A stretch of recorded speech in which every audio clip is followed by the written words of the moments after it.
যদি জীবনে কান্দে নাই নাই বুলি, যদি দুখতে ওৰে ধৰণীৰ ধূলি, নিৰাশাই আশাবোৰ ভাঙিব খুজিলে মই গোৱা গীতটিকা বা সেয়া আমাৰ চেনেহৰ সুধাকণ্ঠই লিখা গীতৰ সোণসেৰীয়া কথা।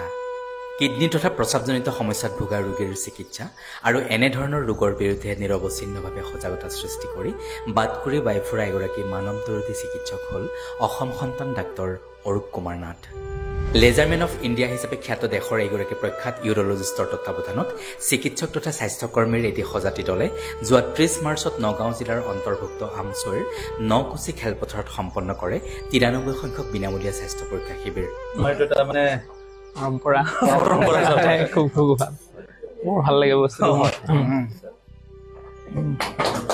কথা বুলি কৈছা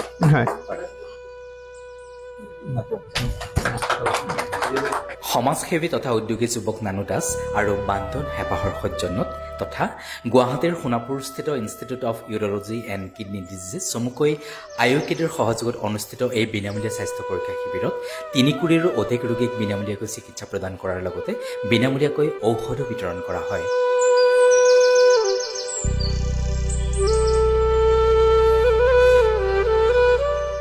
বিনামূলীয়া স্বাস্থ্য পৰীক্ষা শিবিৰটি আৰম্ভ হোৱাৰ পূৰ্বে আয়োজিত মুকলি সভাত স্থানীয় বহু গণ্যমান্য ব্যক্তি উপস্থিত থাকে। কিডনী হস্পিটেল আয়ুকিডৰ মুখ্য পৰিচালন সঞ্চালক তথা মুখ্য ইউৰলজি বিশেষজ্ঞ ডাক্তৰ অৰূপ কুমাৰ নাথে নানু দাস আৰু বান্ধন হেঁপাহৰ কৰ্মকৰ্তাসকলক ভূয়সী প্ৰশংসা কৰে।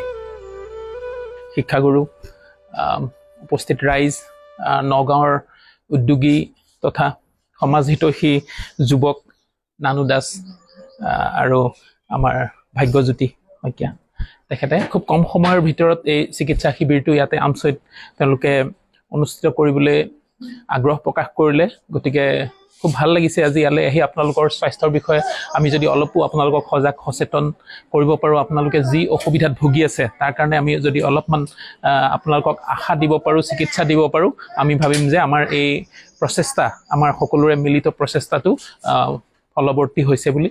ছাৰে ইতিমধ্যে কৈছে যে কিডনী বিকল হোৱাৰ গোটেই কাহিনীটো ছাৰে ক'লে আপোনালোকক। একমাত্ৰ কাৰণটো যিটো আটাইতকৈ ইম্পৰ্টেণ্ট কাৰণ কিডনী বিকল হোৱাৰ সেইটো হ'ল হাই ব্লাড প্ৰেছাৰ, যিটো ছাৰৰ আছিলে।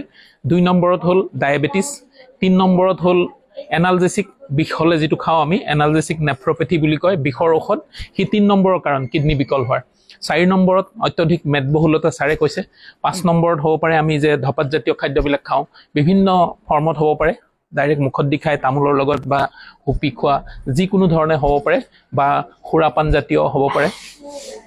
আৰু কিছুমান জেনেটিক কাৰণ আছে যিবিলাক জন্মগতভাৱে হয়। গতিকে ছাৰে ক'লে যে কি ধৰণে কামখিনি আগবাঢ়িলে বা বিভিন্ন ঠাইত যাব লগা হ'ল, বিভিন্ন খৰচ পাতি এজন কিডনী দিব লগা হৈছে এজনে, আৰু গোটেই বাহিৰত গৈ 3 মাহ থাকিব লগা হৈছে, যিটো হয়তো সকলোৰে কাৰণে সম্ভৱ নহ'ব পাৰে।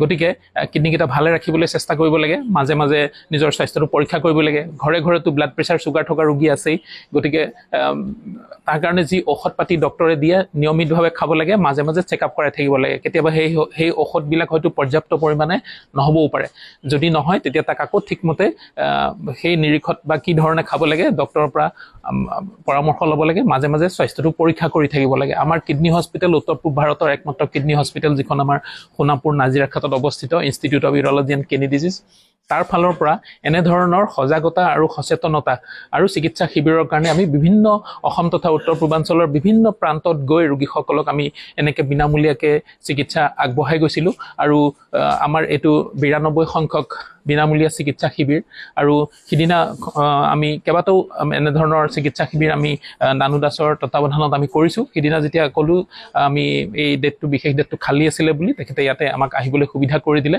আৰু আমি আশা কৰিম যে আমাৰ এই প্ৰচেষ্টাৰ দ্বাৰা আপোনালোকৰ নিশ্চয় কিছু হেল্প হ'ব, আপোনালোকৰ স্বাস্থ্যৰ যি অসুবিধা আছে তাৰ বিষয়ে কিছু সমাধান পাব, আৰু আপোনালোকে নিজৰ স্বাস্থ্যটো ধৰি ৰাখিবলৈ বা স্বাস্থ্যটো পৰীক্ষা কৰিবলৈ কিছু অনুপ্ৰাণিত হ'ব।